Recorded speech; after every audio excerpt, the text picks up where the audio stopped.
여러분 안녕하세요. 네, 반갑습니다. 저는 계명대학교 국제학연구소 소장을 맡고 있는 김정규 교수입니다.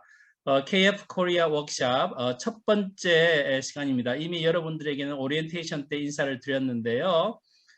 오늘 첫 번째 시간으로 우리 유재성 선생님께서 여러 가지 안보에 대해서 다양한 이야기를 해주시겠습니다. 여러분 오늘 정말 좋은 시간 되기를 바라고요. 오늘 첫 번째 시간을 시작으로 남은 강의들도 여러분 아주 즐겁게 또 나름대로 한국에 대해서 많은 것을 알 수 있는 그런 시간이 됐으면 고맙겠습니다. 감사합니다.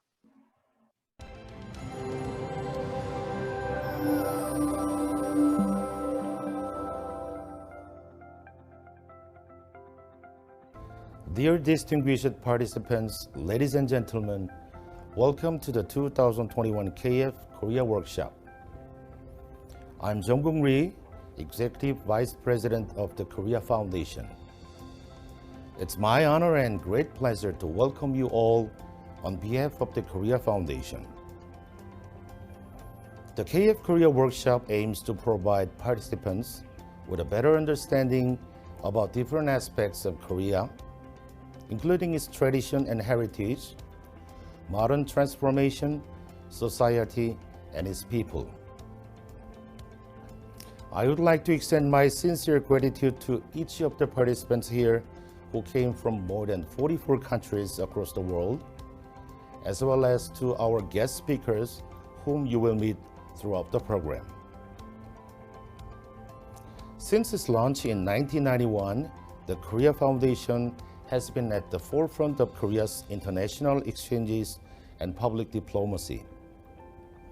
These include people-to-people exchanges in the fields of academia, arts and culture, the media, and policymaking. These exchanges promote friendship and goodwill between Korea and the rest of the world. To promote better understanding of Korea, the KF regularly hosts lectures and workshops for foreign residents in Korea. The KF Korea Workshop was launched in 2015 and represents one of our most important programs to provide participants with in-depth knowledge on current issues in Korea. Although this year, same as last year, unfortunately we are unable to meet in person due to COVID-19, I truly hope the workshop will prove useful for you to deeply understand Korean society. Once again, I would like to extend my sincere gratitude to all the participants here today, as well as to our partner organization for this workshop, the Kaemyong University. Thank you very much. I wish you all the best.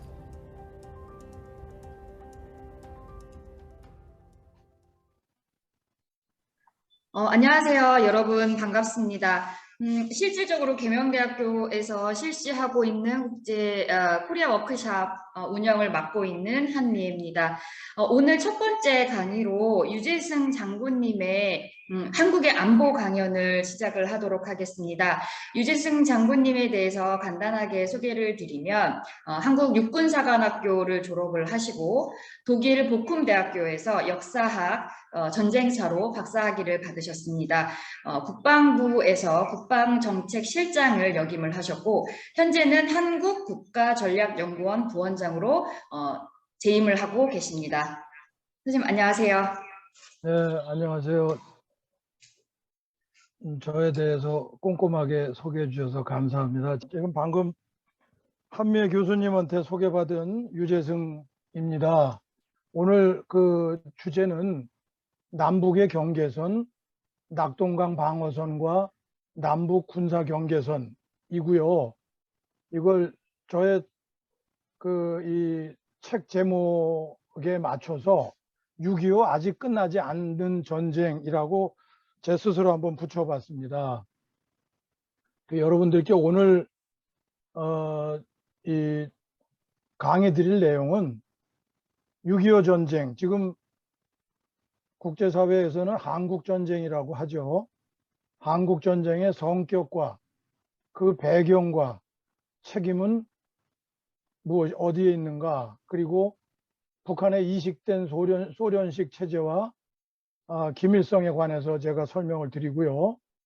북한군이 이 한국전쟁을 어떻게 준비했고 그 발발된 후에 어떻게 전개가 됐는가, 제가 한 교수님한테 말씀드린 거는 낙동강 전선에서의 상황을 좀 포함시켰으면 좋겠다라는 거였는데 그것도 여기에 들어가 있고요.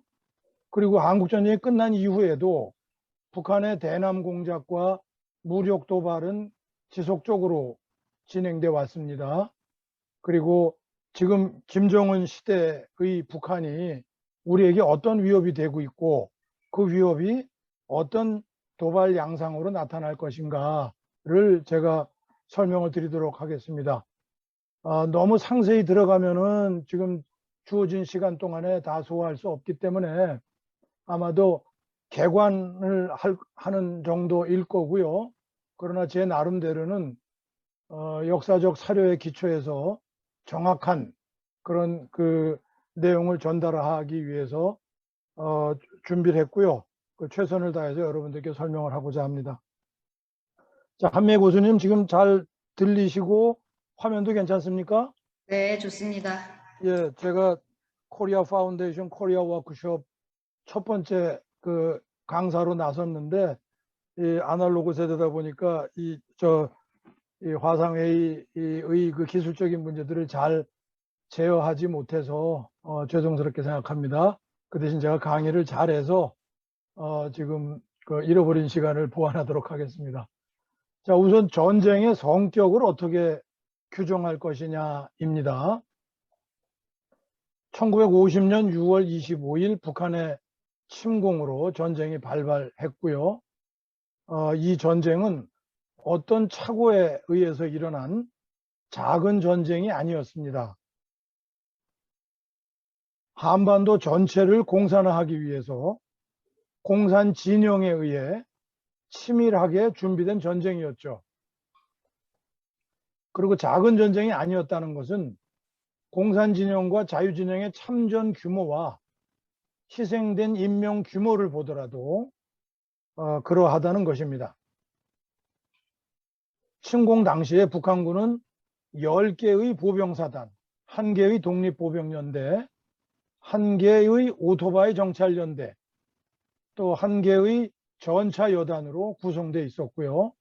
북한군 총병력은 13만 5천 명, 그리고 6개 사단, 1, 2, 4, 5, 6, 7 보병사단이요. 그리고 전차여단, 중국 내전에서 실전을 체험한 부대 또는 병력들로 편성됐었습니다. 이에 비해서 한국군은 8개 보병사단이었고요. 병력 수로는 9만 8천 명이었죠. 이 중에서 6만 5천 명이 38토전, 그러니까 그 전선 지역의 전방 방위 작전을 담당했습니다. 나머지 부대들은 후방에서 북한의 이 게릴라 부대들을 상대로 작전을 수행하고 있었습니다. 남북의 상호 전투력을 비교해 보면 북한군이 월등했습니다. 수적인 면에서도 그렇지만 화력 면에서도 3배의 열세를 보였고요. 남한군은 당시에 전차나 공군 전투기가 전혀 없었습니다.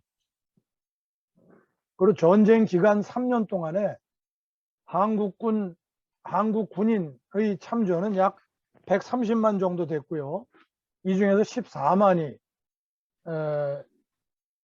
전사를 했고, 미국 군인들은 연인은 180만 명이 참전을 했고, 이 중에 약 4만 명 가까운 인원이 전사를 했습니다. 이 외에도 영국과 15개국의 유엔 참전과 유엔 참전국의 희생도 있었죠. 여기에 비해서 북한군은 약 80만 명의 연인원이 참전했고, 이 중에서 52만 명이 전사했고, 중국군이 중간에 개입함으로써 연인원 약 140만 명이 참전해서 15만 명이 전사한 아주 큰 전쟁이었습니다. 그리고 군인들뿐만 아니라 민간인이 약 사망하고 실종한 인원이 60만 명이었고요. 우리 한국 쪽만, 남쪽만, 그 북한 쪽은 약 100만 명으로 그 추산이 됐습니다. 전체 참전 규모를 보면요, 자유진영과 공산진영의 연인원이 1,530만 명이었고요. 이 중에서 군인이 한 100만 명 정도 사망했고 민간인이 한 200만 명 정도 희생된 그런 전쟁이었습니다. 해외에서는 한국전쟁이라고 불리우죠. 이 전쟁은 한마디로 김일성이 발의하고 당시에 그 김일성 주석이 발의하고 스탈린의 승인과 지원, 마오쩌둥의 동의와 지원이 결합된 전환기적 사건이었습니다. 2차 세계대전이 끝난 후에 냉전 시대로 접어들었는데 그 냉전이 열전이 될 수 있다는 사실에 인류가 경악한 세계사적 사건입니다. 그리고 공산진영의 도전에 맞선 자유진영의 최초의 응전이었죠. 그래서 이 전쟁은요, 남북관계뿐만 아니라 동서냉전 체제의 정치적 차원과 관점에서 조명해야 할 논제입니다. 이러한 그 전쟁을 둘러싼 복잡한 분쟁 구조 때문에 한반도는 아직도 국제법적으로 종결되지 않은 정전 상태에 머물러 있습니다. 이 전쟁의 배경을 잠깐 살펴볼까요? 1945년 8월 15일에 2차 세계대전이 종료됐습니다. 태평양 전쟁이 종료와 함께 한국은 일본의 식민 지배로부터 해방됐고요. 그렇지만 북이 38도선을 경계로 남북으로 분단됐습니다. 이때부터 분단 체제가 태동이 됐고요. 한반도의 불안정 상태가 시작이 됐죠.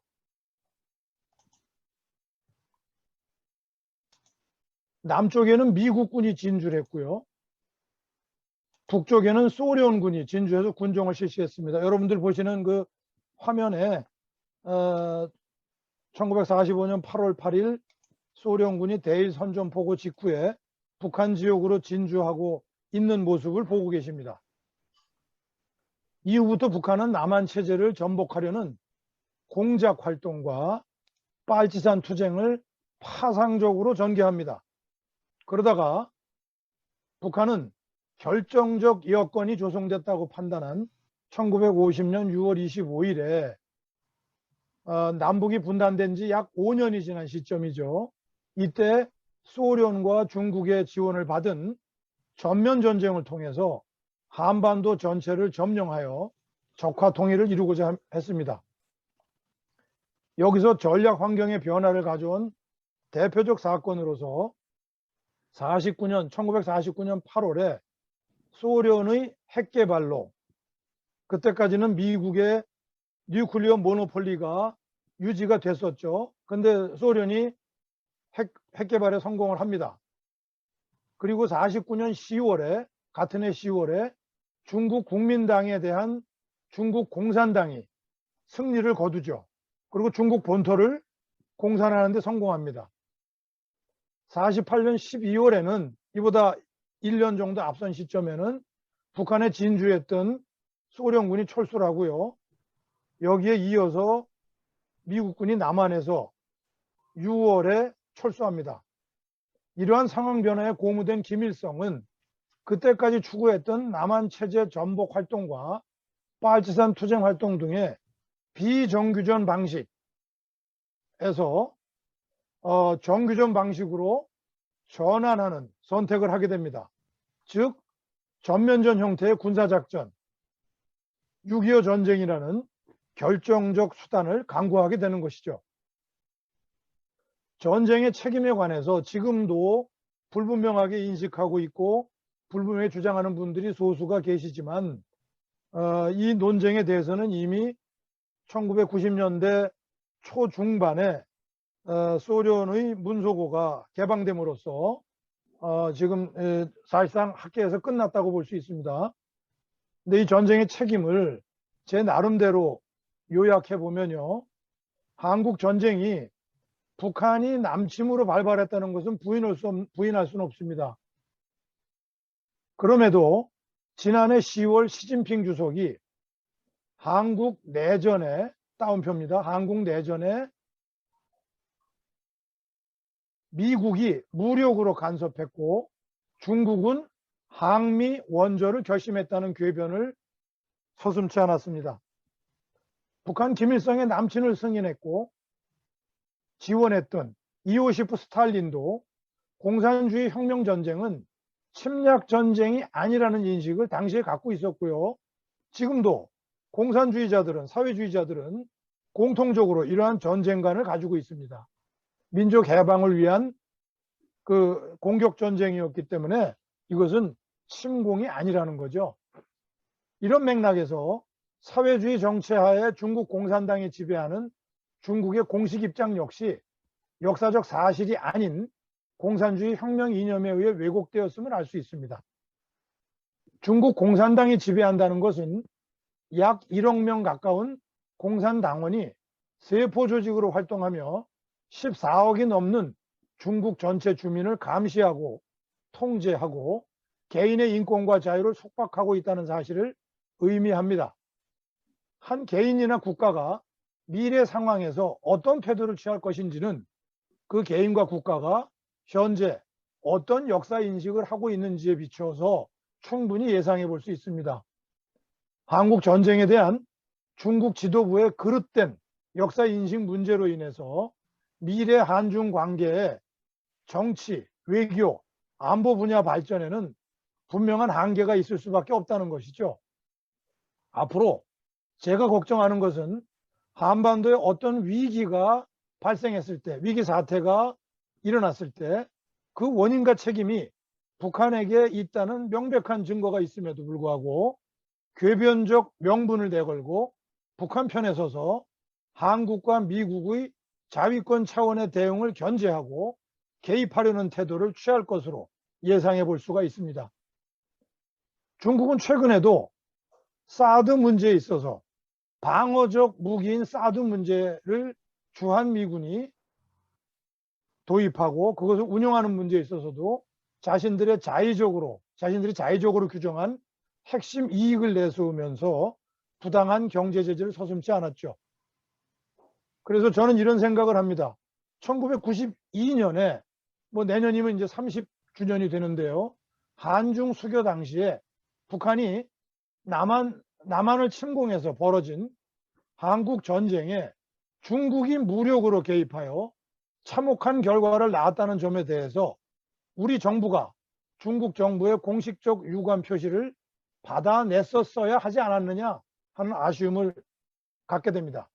그랬다면 지금의 중국은 다른 태도를 취하지 않았겠느냐 하는 거죠. 우리 정부와 민간 차원에서 실증적으로 이미 밝힌 역사적 진실이 바뀔 수 없다는 점을 중국 정부에 명백히 전달하는 노력을 지속해야 합니다. 어떤 의미에서는 일본과의 역사 문제보다 더 신중하고 심각하게 다뤄져야 한다고 봅니다. 다음은 북한의 이식된 소련식 체제와 김일성의 부상을 말씀드려 보겠습니다.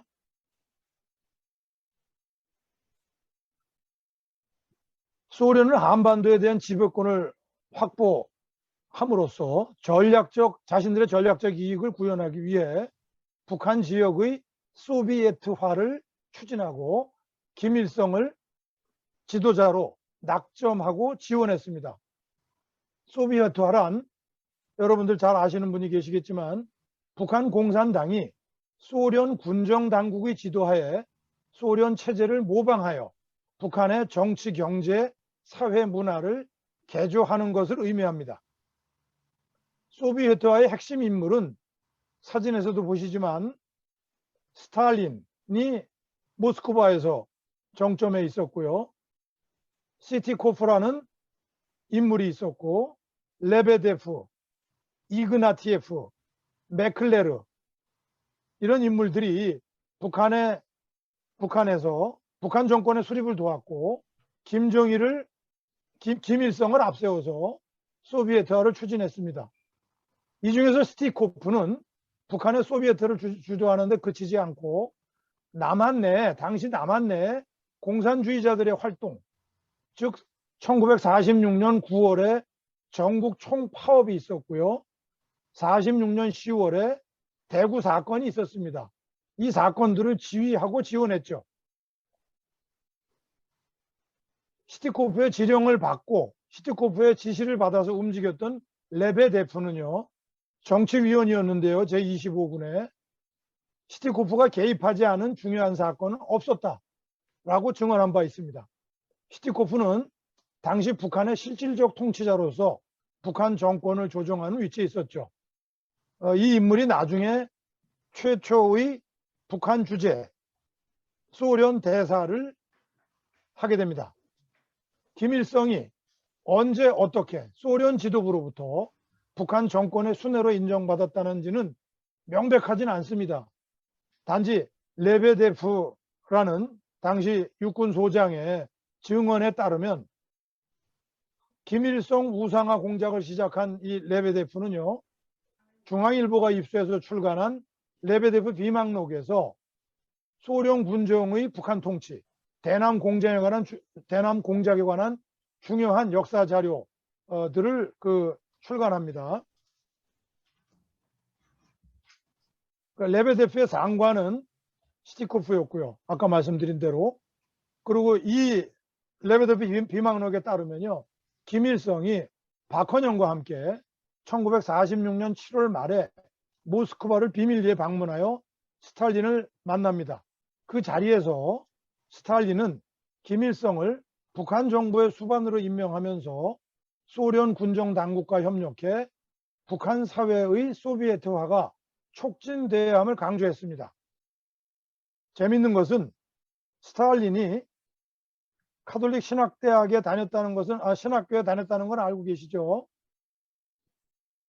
그 당시에 이 김일성과 박헌영을 만났을 때 스탈린 오른쪽에는 김일성을 앉혔고 스탈린 왼쪽에는 박헌영을 앉혔다는 레베데프의 증언이 있습니다. 그만큼 오른쪽에 있는 그 김일성을 차기 지도자로 낙점하고자 하는 의중을 가졌었다는 거죠. 그리고 스탈린은 당시 만난 자리에서 박헌영에게 한국 내 빨치산 활동을 강화할 것을 독려했습니다. 김일성의 행적을 잠깐 좀 살펴볼까요? 최근에 김일성 항일 회고록 세기와 더불어는 책의 판매 문제로 논란이 있었는데 이 책은 이미 2011년에 우리 한국 대법원에서 이적 표현물로 판시했었습니다. 이 책이 원래 92년에 김일성의 80번째 생일 계기에 출간된 것인데요. 성군 전치를 미화하고 수령론에 입각해서 김일성 부자를 맹목적으로 찬양하며 북한 체제의 우월성을 선전하는 내용을 담고 있었습니다. 이것을 근거로 대법원에서는 우리 사회에서 출간할 수 없다고 판시를 했던 것이죠. 무엇보다 서술 내용이 객관성과는 거리가 멀기 때문에 그렇습니다. 독일인들은요, 통일된 후에 동독의 역사는 역사적 사실만으로 존재할 뿐이고 계승하지 않는다는 공감대를 형성하고 있고요. 이 점에 있어서 지식인들 사이에서도 어떤 논쟁도 무의미한 그런 상태에 있습니다. 북한에서 출판 보도물은요, 사상적 무기로 간주합니다. 또 이 문화 분야에 종사하는 인물들은 아주 우수한 그런 역량을 갖춘 인물들이라고 하죠. 김정일 국방위원장, 지금의 아버지죠. 지금 김정은의 아버지인 김정일 국방위원장도 우리 당의 출판 보도물은 온 사회의 김일성주의화에 이바지하는 위력한 사상적 무기라고 규정을 했습니다. 김일성의 한일 행적과 관련해서 북한 정권은요, 일제의 강력한 토벌작전에도 불구하고 그가 민족 해방을 위해서 도피하지 않고 왕성한 투쟁을 전개했다고 미화했습니다. 그리고 어떤 흠결도 없는 무오류의 위대한 수령임을 선전하고자 했던 거죠. 그런 김일성이 일본의 식민 지배 기간에 항일 무장 조직을 이끌었다는 사실에는 이견이 없습니다. 그러나 그가 소련 영토로 도피한 시점부터, 그것이 1940년 말이라는 설도 있고 1941년이라는 설도 있고 정확하게 입증된 그런 사실은 없는데요. 어떻든 소련 영토로 도피한 것은 역사적인 사실이고요. 그가 1945년 9월 19일에 원산의 모습을 드러낼 때, 이때 33살입니다. 그때까지의 활동은 역사적 사실로 그대로 규명되어 있는 상태입니다. 김일성은요, 소련 당국에 당시 김일성은 소련으로 넘어가서 보안 조사를 거쳤고요. 그가 이끄는 유격대원들과 함께 소련군에 편입이 됩니다. 그리고 1942년 봄까지 하바롭스크 소재 보병학교에서 수업을 받고, 같은 해 여름에 하바롭스크 북동쪽 약 70km 되는 지점에 비아츠크라는 곳에 제88 특별 독립 저격 여단의 1대 대장, 당시 계급은 대위였는데요. 직책은 대대장이고요. 한 140명에서 180명 정도의 인원들을 이끌었다 그럽니다. 그리고 이 부대의 임무는 1942년부터 만주 지역 정찰 활동을 하는 것이었고요. 일본과의 그 지상 전쟁에 대비할 목적으로 창설되었다고 그렇게 밝혀져 있습니다. 다음은 북한군의 전쟁 준비 발발 전개 과정입니다. 지금까지 6.25 전쟁의 원인과 배경, 책임, 성격 등을 논의하는 시간을 가졌습니다. 지금부터 북한군의 전쟁 준비 발발 전개를 살펴보고자 합니다. 소련군을 배워라. 이것이 이 북한군의 구호였습니다. 김일성이 교시로 강조했던 구호였습니다. 북한군은 소련군을 모방해서 조직되었고요. 소련군은 북한군의 성격과 목표 설정, 인적 및 물적 자원의 구조, 공산주의 혁명 역량 교육, 지휘 조직 및 수단, 전쟁술, 복장, 열병의식 등에 이르기까지 거의 모든 분야에 영향을 미치고 있습니다. 지금도 북한군의 유니폼을 보면요, 러시아군의 유니폼과 유사한 비슷한 그런 이미지를 줍니다. 그리고 민족 해방을 쟁취하는 공산혁명의 도구인 조선인민군, 소련 군사고문단의 결정적 역할, 조선인민군의 창설 과정, 소련과 중국 지원에 의한 사단급 전투력 극대화하는 과정, 소련 군사고문단이 주도한 한국 침공계획, 전투훈련 등에 미친 소련군의 영향은 지대했습니다. 하나의 간단한 예를 들면요, 2차 세계대전 때 독일과 소련의 그 전선군 작전에서의 이 전선의 정면이 약 한 250km 정도 됐습니다. 250km의 이 작전 책임을 맡은 그 부대 단위가 소련군의 전선사였는데요. 그 1개 전선사의 책임 정면과 우리 한반도의 38선에서의 그 책임 정면이 아주 유사합니다. 그러니까 소련군의 입장에서는, 소련 군사고문단의 입장에서는 한국 전쟁을 기획할 때, 작전 계획을 수립할 때 1개 전선군 작전 계획 정도의 그 수립 부담 정도를 가졌기 때문에, 수립하는 거였기 때문에 뭐 아주 손쉽게 이 작업에 임할 수 있었다는 거죠. 당시에 제가 아까 이름을 쭉 거명했던 그런 그 소련군들의 모습이 있고요. 그리고 당시 북한 그 수뇌부를 구성했던 인물들이 사진에 보입니다. 남한 침공을 위한 전쟁 준비의 결정적 증거들만 제가 몇 가지 열거해 보겠습니다.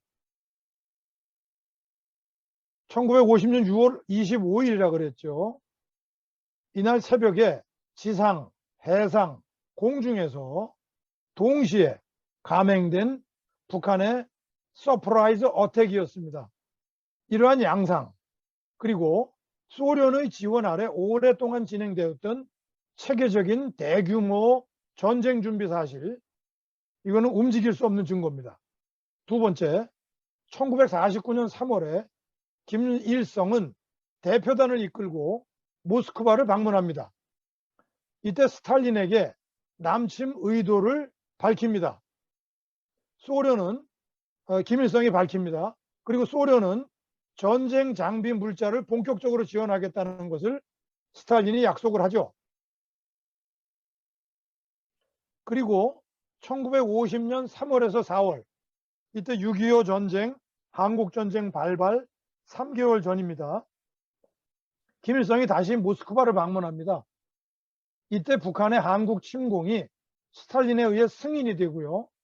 이에 따른 최종 준비사항, 중국의 동의와 지원의 필요성, 그리고 북한이 먼저 침공한다는 사실을 숨기기 위한 계책 등이 상세히 논의되었습니다.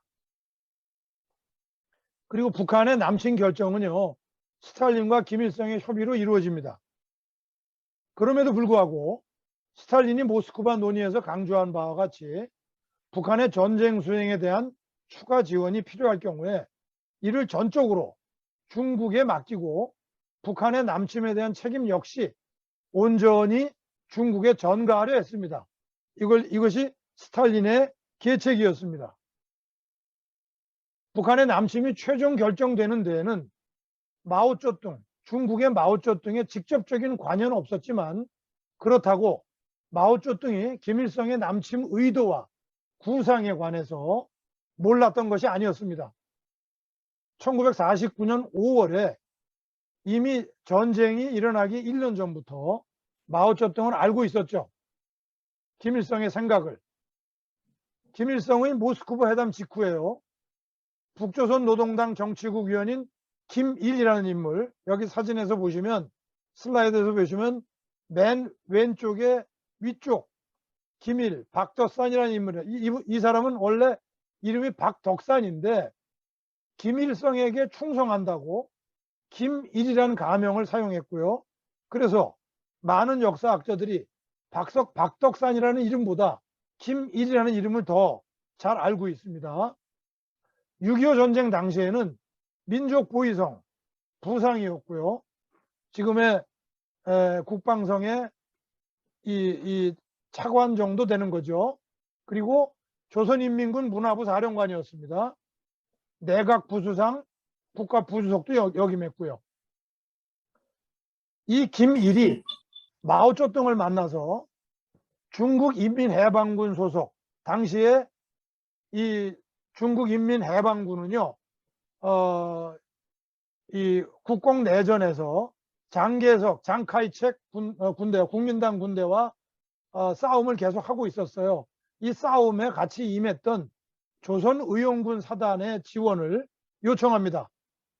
전체가 3개 사단 규모인데 이 사단을 만일 김일성이가 남한을 침공하게 되면 언제든지 지원해 주겠다, 제공해 주겠다, 조선으로, 북한으로 돌려보내 주겠다 하는 약속을 합니다.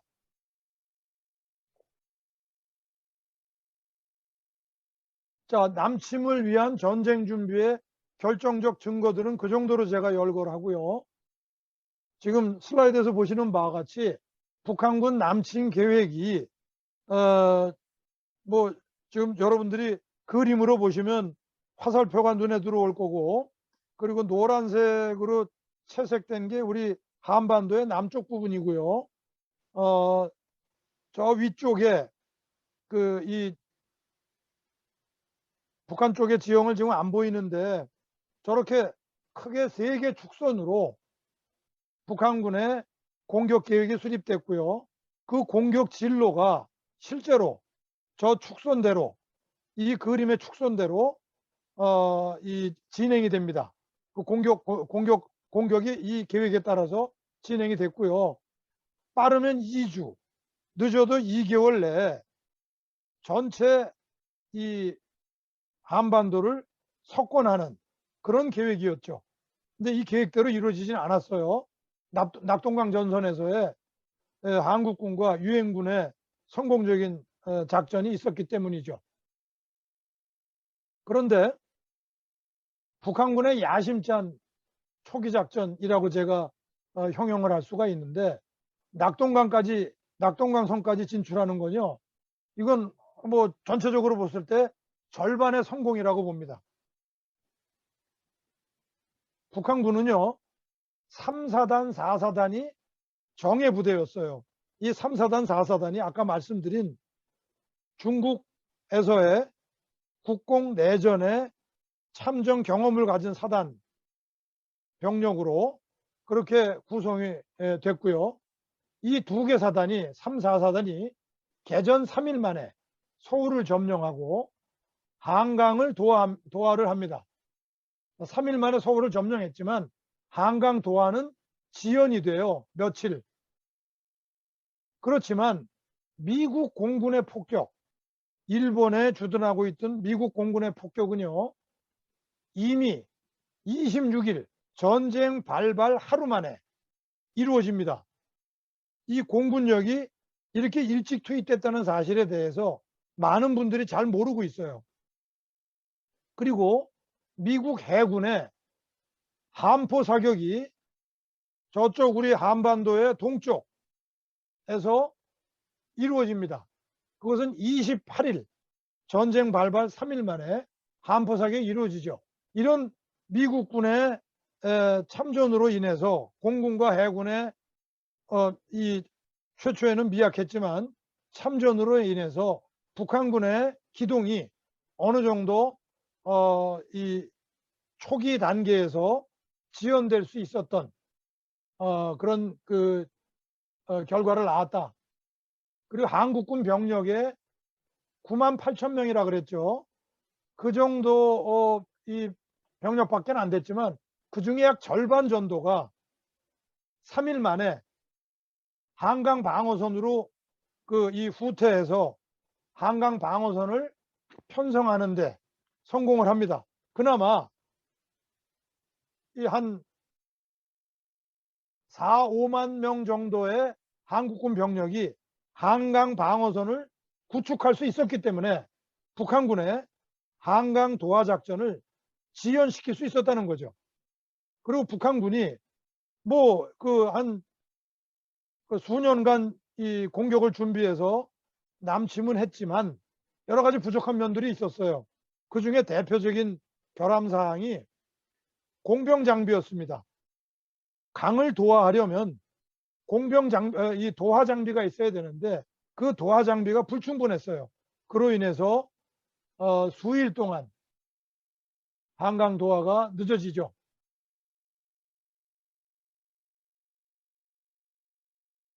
지금 이 슬라이드는 우리 한국군과 유엔군이 어떻게 방어작전을 진행했다라는 것을 보여주고 있는데요. 여기에 다른 건 보기 좀 어려우실 텐데 서부와 중동부, 서남부 이 지역 단위의 지연전이 아주 체계적으로 잘 이루어졌고요.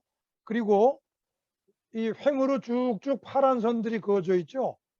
이 선들이 우리 한국의 지형을 이용해서, 지형의 이점을 이용해서 방어하기 좋은 곳을 선택해서 작전을 수행했던 그런 이 모습들을 보여주고 있습니다. 그리고 맨 밑에 있는 이 L자 뒤집어 놓은 그런 그 파란색 선이요, 낙동강 전선을 가리키는 그 선이 되겠습니다. 그래서 낙동강 방어선 전투가 지금 이런 이 빨간색은 북한군 부대고요, 파란색은 한국군과 미국군, 유엔군 부대들입니다. 주로 미국군이 주력이죠. 한국군과 미국군이 주력인데 이렇게 L자를 180도 돌려놓은 그런 모습의 전선에서 치열한 공방이 이루어집니다.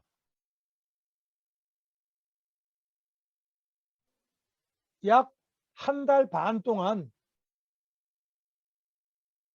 전투가 진행이 되는데요. 이 전투가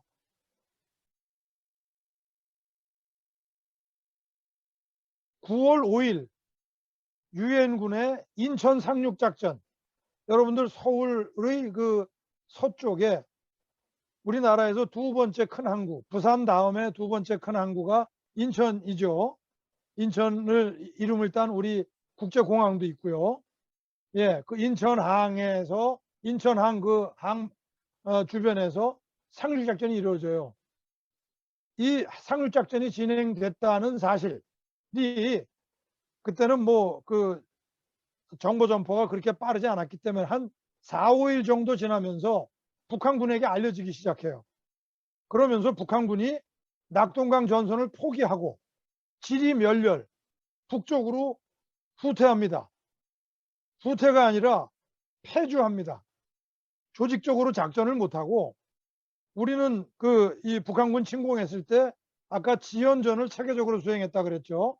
근데 북한군은 낙동강 전선을 포기하는 순간부터 지리멸렬해서 북쪽으로 패주를 하고요. 그리고 압록강 넘어서 만주 지역까지 도출을 하죠. 거기서 이제 재편성을 하고 추후에 다시 투입되는 이런 상황을 만드는데요.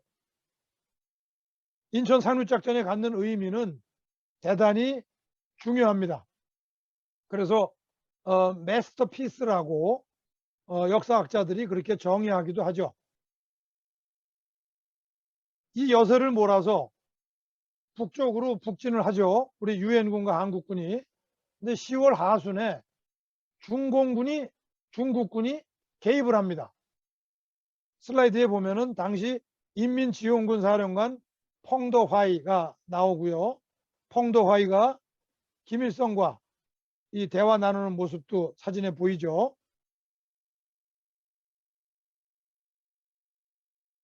그리고 나서 공산군과 그 자유군의 지리한 공방전이요, 51년 7월까지 진행이 됩니다. 그때까지는 기동전이라 그래요. 1년 동안 밀고 밀리는 방어와 공격이 바뀌는 이런 그 싸움을 하다가 7월쯤에는 지금 슬라이드에서 보시는 바와 같이 전선이 고착됩니다. 고착이라는 표현도 맞고 교착된 상태다라는 표현도 맞습니다. 그리고 이 전선이 이렇게 형성된 이 상태에서 약 2년 동안 지리한 싸움이 이루어지죠. 그리고 정전협정이 체결되기까지 여기서 많은 희생을 낳았습니다.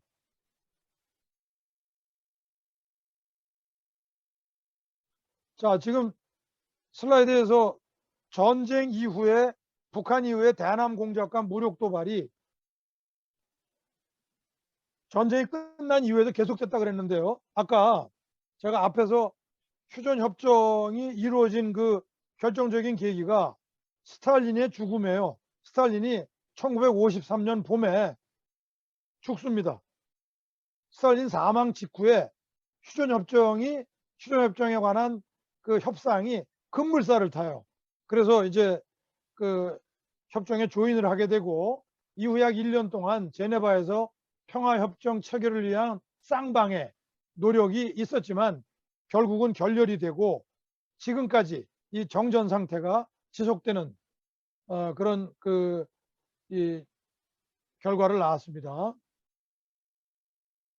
자, 지금 시간이 벌써 좀 많이 지났기 때문에 이 전쟁 이후에도 북한의 대남 공작과 무력 도발, 이거는 제가 좀 더 빨리 주마간상적으로 진행을 하겠습니다. 지금 세계적으로는 냉전이 종식됐는데 한반도는 아직 냉전지들은 남아있죠. 저는 이것을 불안정한 평화 상태라고 얘기합니다. 그리고 남북한은 여전히 적대 관계, 불신 관계를 극복하지 못하고 있어요. 서로 의심하고 있어요. 그동안에 북한이 여러 도발을 했는데요. 김정은의 할아버지 김일성 집권기에는 간첩망도 조직했고요. 또 무장공비 침투도 시켰고요. 판문점에서 도끼 만행도 일어났고요. 칼기도 대한항공도 폭파시켰고요. 이런 사건들이 계속 잊어버릴 만하면 일어났습니다. 김정일 시대에도 예외가 아니었죠. 이때는 김일성보다는 고난의 행군 시대라서 내부적으로 어려움을 겪고 있었는데 그럼에도 불구하고 여러 도발 행동을 합니다. 그리고 김정은 시대에 들어와서요. 북한의 대청해전, 천안함 폭침, 연평도 포격, 또 1915년 가장 최근에 목함지뢰 사건 등등이 획책됐었죠. 근데 지금은 북한이 이제 핵을 가진 상태입니다. 북한이 핵을 가진 거에 대해서 누구도 부인하지 않고 있어요. 자, 김정은 시대 북한 위협과 도발 양상을 제가 간략히 말씀을 드리겠습니다. 우선 우리 내부 요인으로서요. 우리가 한반도 프로세스를 추구하고 평화지상주의 정책의 문제점이 지금 드러나 있고 또 김정은의 여동생 김여정이 기회 있을 때마다 우리에게 여러 가지 그 협박하는 레토릭을 구사하고 있지 않습니까? 이런 상황으로 인해서 북한 정권이 어떤 정체성을 가지고 있느냐, 이 정체성은 본질적으로 변하지 않았음에도 불구하고 우리 사회의 인식에는 여러 가지 혼란한 면이 보입니다. 그리고 북한이 핵을 가지고 있는데요. 지그프리트 해커 박사, 북한의 핵 문제에 대해서 가장 잘 아는 미국의 전문가죠. 이분이 추정하기를 현재 북한은 최소 45개의 핵무기를 보유했고 2030년경에 이분의 추정치를 기초로 산술급수적으로 계산해 본다면 제가 보기엔 2030년 되면요. 한 100여 개의 핵무기는 충분히 북한이 갖게 될 것이다. 이렇게 전망을 합니다. 그리고 중국 얘기를 아까 잠깐 했었는데 중국은 금년이요. 미중 동맹 60주년이었어요. 그래서 코로나 상황임에도 불구하고 여러 가지 제약된 그런 활동을 해야 함에도 불구하고 중국과 북한은요. 군사 교류 협력 관계를 복원하는 노력을 하고 있고요. 그리고 조중 우호 협력 조약을 상기시키는 여러 가지 그 행사들을 최근에 와서 전개한 바가 있습니다. 북한은요. 이런 중국의 입장을 안전핀으로 삼아서 군사 모험주의를 감행하는 습관이 있는 거죠. 북한 혼자 감당할 수 없을 때 중국이 지원해 주리라 라는 믿음이죠. 그리고 60주년을 계기로 조중동맹 60주년을 계기로 그걸 다시 부각시키고 행사로서 중국과 북한 주민에게 보여주고 국제사회에 보여주는 것은 여전히 북한이 어떤 위험에 처해 있을 때 중국은 도울 것이라는 것을 상징적으로 보여주고 있는 것입니다. 이런 문제를 우리는 간과해서는 안 된다는 거죠.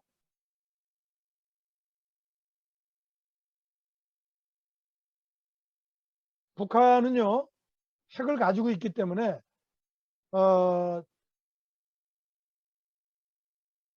결정적 이익을 추구하고자 할 겁니다. 근데 제가 보기엔 전면전을 일으킬 가능성은 낮고요. 왜냐하면 북한 역시 핵무기 방책의 상호 공멸 위협을 의식하기 때문에 이런 고강도 분쟁을 일으킬 확률은 작다는 겁니다. 그렇지만 오히려 저강도 분쟁 확률은 커지는 이 패러독스를 우리는 전략적으로 고려해야 된다는 것입니다. 핵을 사용한다는 것은 핵의 보복을 불러온다는 것을 의미하기 때문에, 그것을 북한의 독재자는 잘 알기 때문에 쉽게 핵 카드를 쓰지 않을 것이라는 게 저의 진단이죠. 그러나 북한이 체제 종말에 이르고 붕괴에 이르는 절박한 상황이 처하게 되면요, 우리의 전략적 중심 수도권에 대해서 1차 핵 타격을 감행할 수가 있다고 봅니다. 북한 체제가 멸망에 이르는데 뭘 못하겠습니까? 이런 일화가 있죠. 김일성, 김정은의 할아버지 김일성이 죽기 직전에 어떤 회의에서 김정은의 아버지 김정일에게 묻습니다. 만일 북한이 멸망에 이르게 된다면, 멸망에 이르는 위험에 처하게 된다면 김정일 아들아, 너는 어떻게 하겠느냐? 라고 물었다는 거예요. 여러 그 고위 강요, 이 당뇨들이 모인 자리에서 그때 김정일의 대답은 지구라도 폭파시키겠다 였다는 거죠. 그래서 야, 기회 깊고 호기롭다. 역시 나의 후계자다. 라고 반응을 보였다는 겁니다. 더욱이 북한이 미스퍼셉션 하거나 미스칼큘레이션 하거나 미스저지먼트 하게 되면요, 전면전 핵전쟁 가능성도 있는 거죠. 따라서 이런 우발 상황에 대비한 우리의 능력과 태세를 굳건하게 갖추는 것이 중요한 것이다. 이건 우리 한미 정치 리더십과 군사 리더십이 확고하게 인식하고 있는 것입니다. 근데 북한이 현실적으로요, 그런 앞서 설명드린 고강도 방책을 쓰기가 어렵기 때문에 핵 공갈을 할 수 있고요. 그것을 통해서 대북 제재 해제 정도를 얻을 수 있다면 뭐 더없이 좋지 않겠습니까? 지금 미국 이 비핵화 대화가 전혀 진전이 안 되고 있고요. 그리고 북한은 북한대로 미국의 입장 변화를 요구하고 있고, 미국은 미국대로 북한의 입장 변화를 요구하고 있는 상황에서 이런 상황이 지속될 겁니다. 북한은 대북 제재로 인해서, 유엔의 대북 제재로 인해서 계속 어려워지죠. 경제적으로, 내부적으로 먹고 살기 힘들어지죠. 뭐 점점 더 힘들어지게 되면 그때는 도발 카드를 쓸 수 있는 건데요.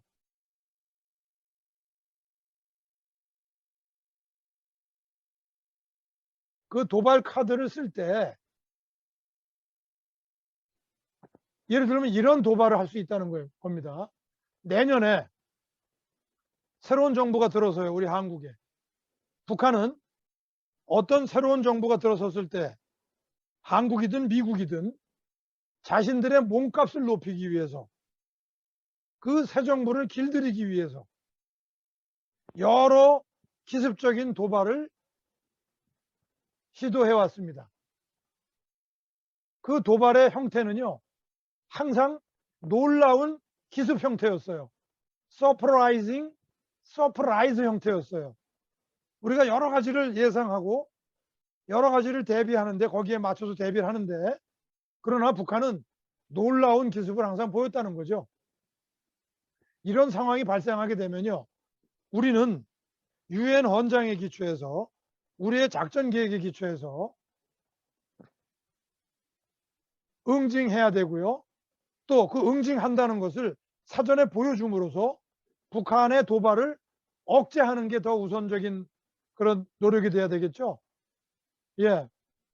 그래서 결론적으로 한국군의 군사 대비 태세는요, 지금 제가 말씀드린 북한의 이러한 위협, 도발 양상에 대비해서 굳건하게 갖춰져 있고요. 한미연합 방위체제, 디펜스 레디니스 포스처는 굳건하고요. fight tonight 정식으로 무장돼 있고요. 그리고 지금까지 효과적인 큰 전쟁을 억제해 왔다는 자신감과 함께 우리의 노력을 통해서 한반도 평화와 안정을 지킬 수 있다는 확신을 가지고 있습니다. 제가 그 시간 관리를 잘 못해서 이 뒷부분을 좀 더 상세히 설명을 못 드렸는데, 제가 일방적으로 여러분들께 말씀을 드리기보다 여러분들의 관심사항을 질문을 통해서 듣고 거기에 맞춰서 설명드리는 게 더 여러분들에게 유익할 것 같아서 이 정도로 제 강의를 마치고요. 여러분들의 질의를 듣겠습니다. 네, 장군님 수고 많이 하셨습니다. 오늘 강의를 듣는 수강생들 분들 중에서 질문이 있으신 분들은 직접 손을 들고 마이크로 질문을 하셔도 되고요. 만약에 마이크가 여의치 않은 분들은 그 채팅창에 질문을 적어주시면 답변을 해드리도록 하겠습니다. 지금 첫 번째 질문 보이세요? 이겁니까? 그 아이비 마리 가날딜로. 예, 그 첫 번째 질문 아마 종전선언에 예. 잠깐만요. 제가 좀 읽을게요. 제 이 채팅창을 좀 늦게 열었어요. 죄송해요. Thank you for your comprehensive presentation, Professor. Could you please comment on President Moon calls for end of war declaration? Do you think it is possible in the near future? How do you think North Korea will handle this if possible? 예, 아주 그 시사성 있는 좋은 질문입니다. 이게 우리말로는 end of war declaration을 종전선언이라고 하죠. 제가 좀 뭐 다 말씀드릴 수는 없는데 우선 이 종전선언에 관한 남북 간의 대화는요, 노무현 대통령이 평양에 가서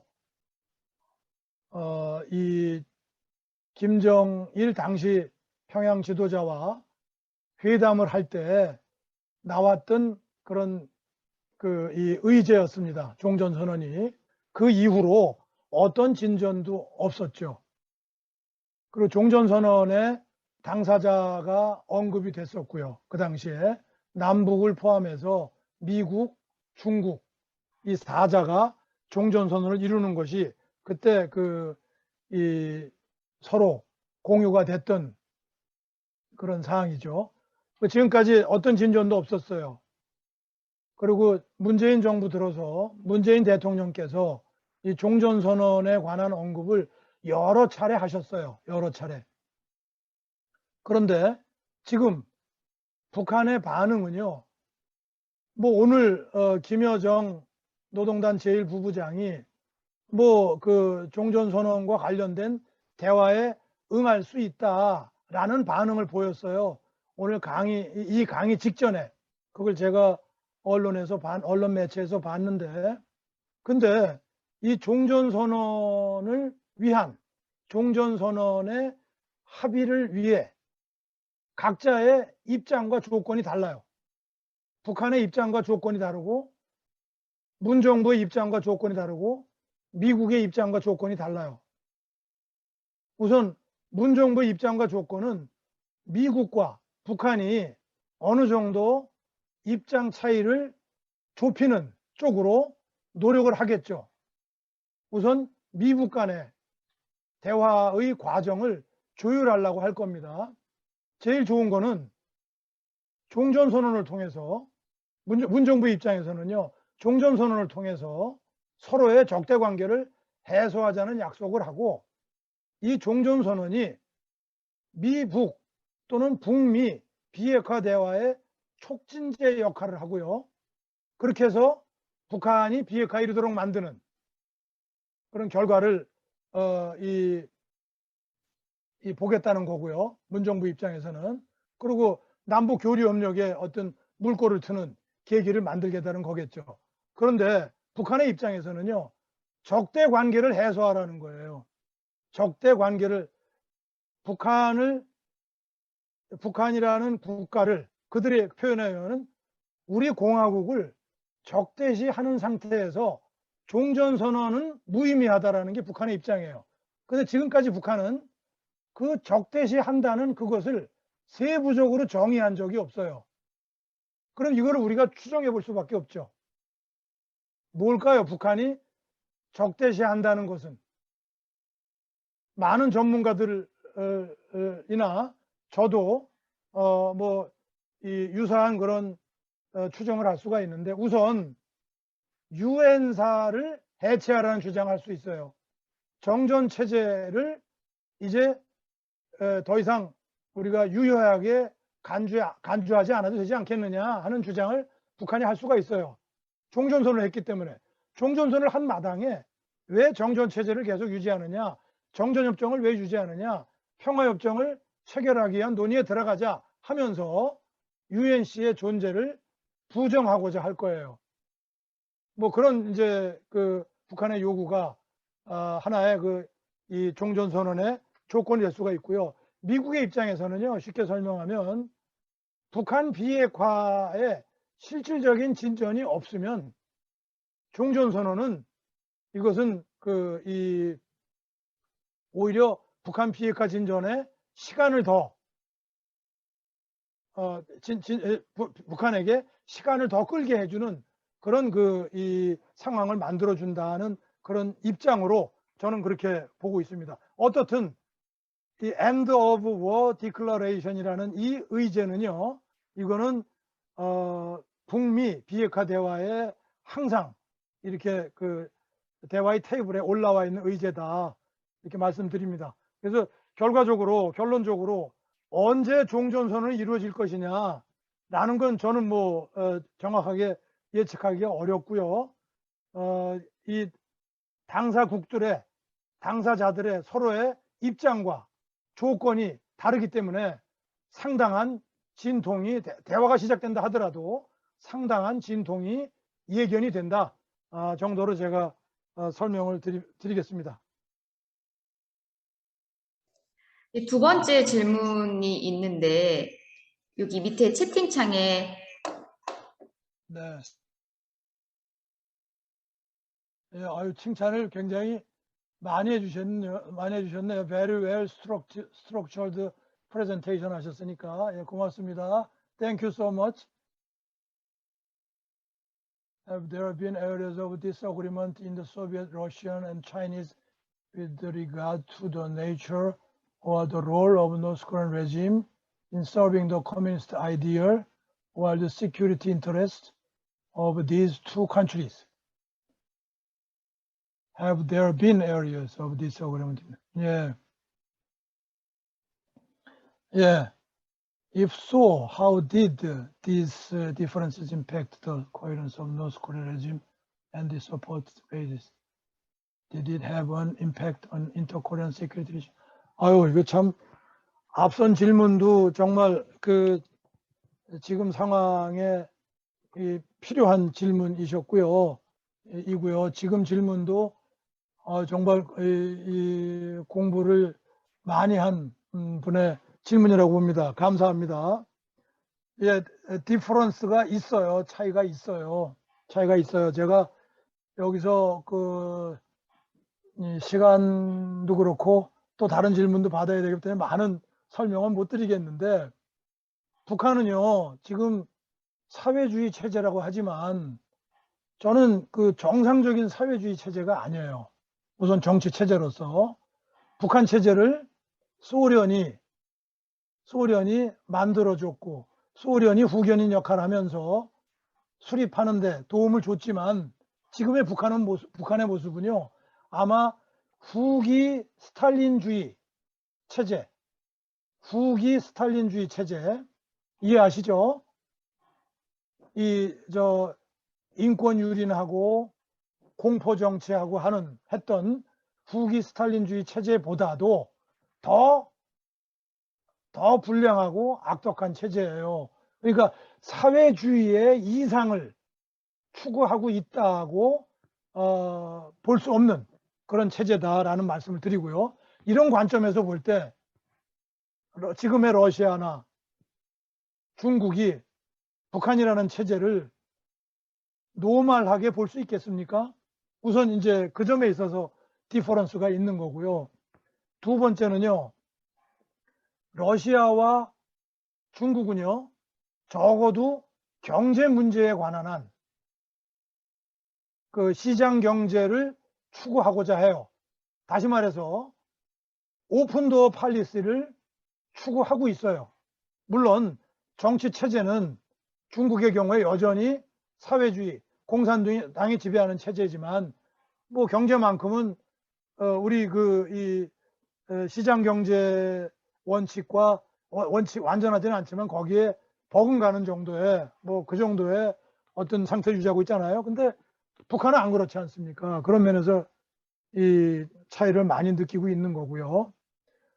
세 번째 제가 드릴 수 있는 말씀은 시진핑 체제 1기 동안, 지금은 시진핑 2기죠. 시진핑 체제 2기죠.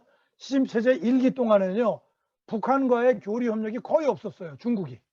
가까운 나라 중국도. 전통적인 우방인데도. 또 동맹의 문제에 있어서도 중국은 더 이상 동맹이 없다고 우리 한국의 델리게이션들에 얘기할 정도로 북한에 대해서 그런 입장을 취했어요. 오히려 북한보다 남한과의 관계에 공을 더 많이 들이고 더 중시하는 모습도 있었죠.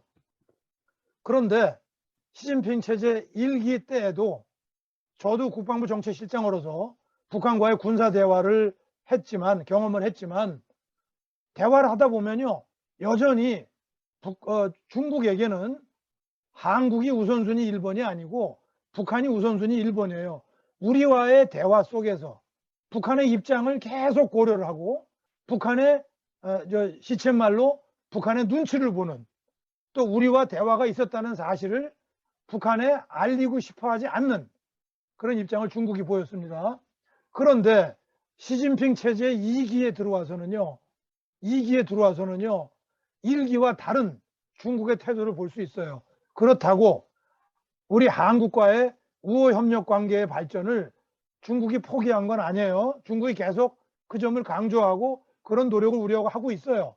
그런데 시진핑 체제 2기에 들어와서 지금 마침 2018년에 남북 대화가 재개가 되고 북미 대화가 시작이 되면서 중국의 역할이 또 바빠지지 않았습니까? 그러면서 중국과 북한의 관계가 급속히 복원되기 시작하죠.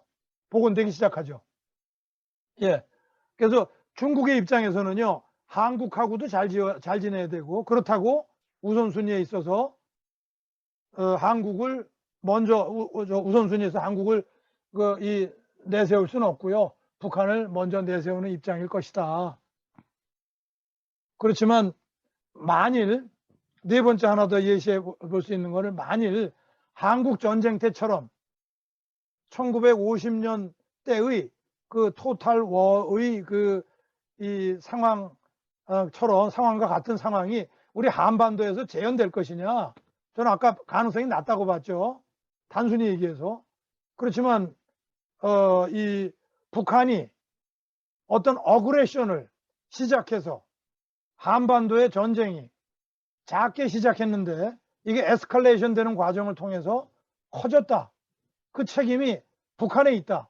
이것은 중국뿐만 아니라 국제사회가 다 인식하는 상황이다 라고 한다면요, 애써 중국이 북한을 두둔하고 북한을 지원할 것이냐 하는 문제에 있어서 저는 상당히 회의적일 것이라고 보고요.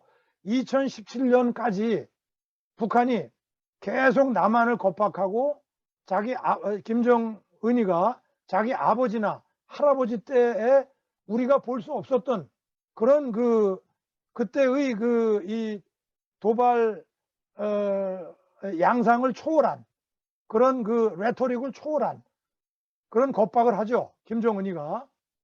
그런 상황에서 중국이 한마디 한 게 있어요. 만일 북한이 먼저 어그레션을 한다면 중국은 북한을 돕지 않겠다. 지원하지 않겠다. 1950년도와 같이 중국군이 한반도 전장에 개입하지 않겠다는 것을 얘기했던 거죠. 그때는요, 아까 말씀드린 대로 시진핑 체제 1기 때였다. 예, 요걸 다시 한번 상기해 드립니다. 그 정도 답변하면 되겠습니까? 네, 장군님, 이 마지막이 되어야 될 것 같은데요, 시간상. 케빈 씨가 또 질문을 하나 해주셨습니다. 네. 제가 읽어볼게요. 발음은 안 좋아도 좀, 예. Thank you for this interesting lecture this evening. I wanted to know what you think the international community can do to curtail, limit North Korea's continued revenue generating organization 39호실 뷰로 39 네, 만수대 아트 스튜디오 North Korea's residential organization in Japan. 네. Since they continue to scout economic sanction measures and provide fund to Kim Jong-un's regime, do you think the international community's effort in economic sanctions have been helpful, effective or not? 와, 이 세 번째 질문도 정말 공부 열심히 하시고 학식이 많으신 깊이가 있는 그런 분의 질문이네요. 감사합니다. 예, 그 여기서 키워드는요. 어떻게 국제사회가 한국을 도울 수 있겠느냐, 이 상황에서 한반도의 안정을 위해서, 북한의 태도 변화를 가져오도록 하기 위해서, 북한의 개혁 개방을 유도하기 위해서, 뭐 이렇게 제가 해석을 해볼 수 있고요. 그리고 지금의 국제사회의 생션이 이게 북한을 변화시키는데 도움이 되겠느냐, 그 변화를 통해서 한반도가 안정되는데 도움이 되겠느냐, 뭐 이런 질문이죠. 예, 이것도 뭐 여러 갈래로 제가 답변 드릴 수 있겠는데요. 떠오르는 생각 중에 몇 가지만 제가 말씀을 드릴게요. 우선 지금의 상황은요, 유엔 제재 결의안에 따라서 국제사회가 북한에게 강력한 대북 제재를 가하고 있고요. 그 대북 제재를 가하는 과정들이 유엔에 의해서 주기적으로 평가가 되고 있어요. 그 중에 이제 좀 의심받는 나라가 중국이죠.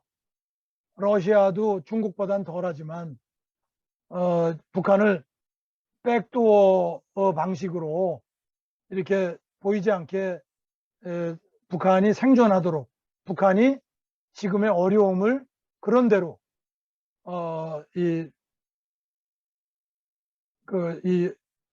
견뎌내도록 도와주고 있지 않냐는 거죠. 그 백도어가 분명히 열려 있다고 저는 봐요. 그리고 백도어가 열려 있다는 것도 저는 그렇게 뭐 나쁘지 않다고 보는 게, 이 모든 걸 다 닫아놓으면요, 할 수 있는 게 없잖아요. 완전히 포위된 그런 입장에서는 그때는 극단적인 선택을 할 수밖에 없는데, 뭐 그 백도어를 통해서 북한이 어느 정도 생존을 할 수 있다면, 그건 저는 뭐 그것도 알고도 눈 감는 어느 정도라면, 어느 정도의 북한에 대한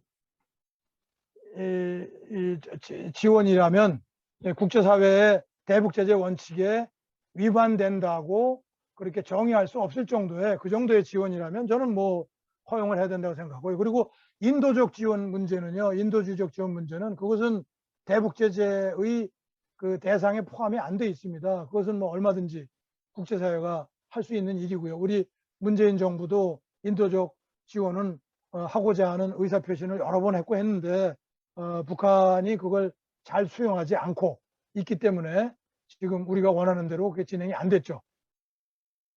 그러나 중국이나 여기 말씀하신 일본의 조청년이나 이런 조직들을 통해서 북한에 그 지원되는 정도가 뭐 얼마나 되겠어요? 얼마나 되겠어요? 그 지원되는 정도가 수위를 넘을 때는, 우리가 가지고 있는 기준을 넘을 때에는 제재를 해야죠. 그 제재의 방식은 지금 세컨더리 보이콧 방식도 있고, 그리고 그 조직 자체의 여러 가지 그 국제 활동에 제약을 가하는 그런 제재 방식도 있죠. 예, 그리고요, 이제 마지막 이 답변이 될 것 같은데, 제재가 효과가 있느냐? 북한 변화에 효과가 있어요. 2017년 12월까지 북한의 핵과 미사일 개발에 대한 미사일이 이게 불법적이다 라는 이 규정하에, 이 정의하에 중국도 동의하는 유엔 제재 결의안을 쭉 만들었죠. 1년의 결의안을 2017년 12월까지 그렇게 통과를 시킵니다. 그 결의안은요, 북한의 민생을, 북한 주민들의 생활을 압박하고 어렵게 만드는 결의안이었어요. 그리고 2016년 봄까지의 북한 핵개발과 미사일 개발에 대한 징벌적 차원의 대북제재 결의안들은 이것은 간접제재였어요. 간접제재. 간접제재라 하면 핵과 미사일 개발에 직접 연관된 것만 제재하겠다는 거였죠. 근데 죄송해요. 직접 제재였어요. 직접 제재. 예.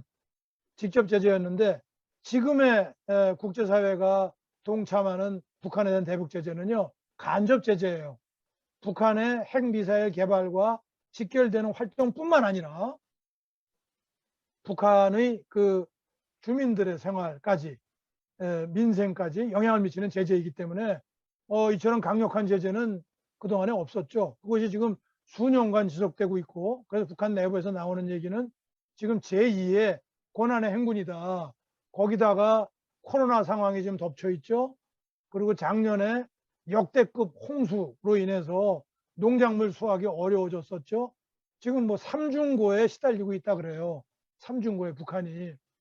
이런 상황에서 북한은 빨리 미국과의 대화, 미국이 조건 없이 나오라고 하는데 지금 안 나오고 있잖아요. 북한은요, 지금 대북 제재를 해제하겠다, 또는 북한이 원하는 만큼의 대북 제재를 하지 않으면 미국과의 협상 테이블에 앉을 일 없다, 라는 입장이에요, 지금. 예, 그렇기 때문에 그런 건데, 갈수록 어려워지겠죠, 북한 상황은. 북한 주민만 불쌍하죠. 정말 저는 북한 주민 생각하면 눈물 날 정도예요. 예. 하여튼 국제사회의 대북제재 동참은요, 지금 문재인 정부도 그렇고 저도 그렇고 북한이 컬랩스 하기를 바라지 않습니다. 북한이 정상 국가가 되기를 바라고요. 북한이 개혁 개방을 통해서 잘 사는 계기를 만들길 바라요. 그런데 지금 북한 스스로는 그런 선택을 주저하고 있는 거죠. 왜 그럴까요? 여러 가지 설명이 가능하지만 후기 스탈린주의 체제가, 이것이 이제 외부 세계에서는 다 알고 있지만 북한 주민들에게 알려져서 북한 주민의 의식이 깨어나는 상황. 그래서 독재 체제가 더 이상 유지될 수 있는 기반이 상실되는 상황, 이런 상황을 두려워하고 있는 것 같아요. 개혁 개방하자니 체제 유지가 어려워지고, 체제 유지를 하자니 개혁 개방을 못하겠고, 이것이 북한이 지금 처한 하나의 그 전통적인 오래된 딜레마다, 이렇게 인식하시면 될 것 같습니다. 네, 감사합니다. 그 이외에 질문이 있으신 분들은 제가 채팅창에 그 링크 하나를 보내드렸습니다. 그래서 저희 연구소에 있는 Q&A 사이트입니다. 이쪽에다가 글을 남겨주시면 저희가 모아서 답변을 다시 달아드리도록 하겠습니다. 오늘 그 강연을 해주신, 좋은 강연을 해주신 유재승 장군님께 너무 감사드리고요. 늦은 시간까지 강의에 참여를 해주신 모든 수강자분들께 다시 한번 감사를 드립니다. 내일 토요일 오전 10시에 두 번째 강의가 진행이 되는데 잘 아시겠지만 한국의 대중음악에 대해서 강의를 해주실 겁니다. 그래서 대중음악 평론가이신 김학선 선생님께서 이제 한국의 오래된 예전의 가요부터 현대의 가요, 대중가요, 그다음에 거기에 관련된 한국의 사회, 역사, 문화에 대해서 다양하게 강의를 진행을 해주실 겁니다. 그래서 지금 오늘 들어오신 같은 사이트, 줌 사이트에 들어오시면 10시부터 강의를 들으실 수가 있겠습니다. 오늘 모두 수고 많이 하셨습니다. 감사합니다. 마무리 말씀. 네네네. 인사 드려야죠. 예, 오늘 정말 고맙습니다. 독일 속담에요. 모든 시작은 어렵다. Aller Anfang ist schwer라는 속담이 있어요. 독일어 공부하는 사람들은 이거 다 알아요. 그리고 그렇지만 끝이 좋으면 모든 게 좋다. Ende gut, alles gut. 제가 오늘 첫 강의를 맡았다는 그런 부담감이 있어서인지 아날로그 세대로서 처음에 기술적인 문제를 쉽게 해결하지 못해서 여러분들 불안하게 만들어준 점 사과드리고요. 그리고 그렇지만 전체 강의를 통해서 여러분들이 우리 한국을 이해하는데, 대한민국을 이해하는데 여러분들에게 조금이라도 도움이 됐다면 저는 더 바랄 나위 없겠습니다. 아무튼 여러분들이 원하는 바 한국에서 이루시고요. 푸른 꿈을, 청운의 꿈을 꼭 이루시기를 기원하면서 제 강의를 마치도록 하겠습니다. 감사합니다. 감사합니다. 감사합니다.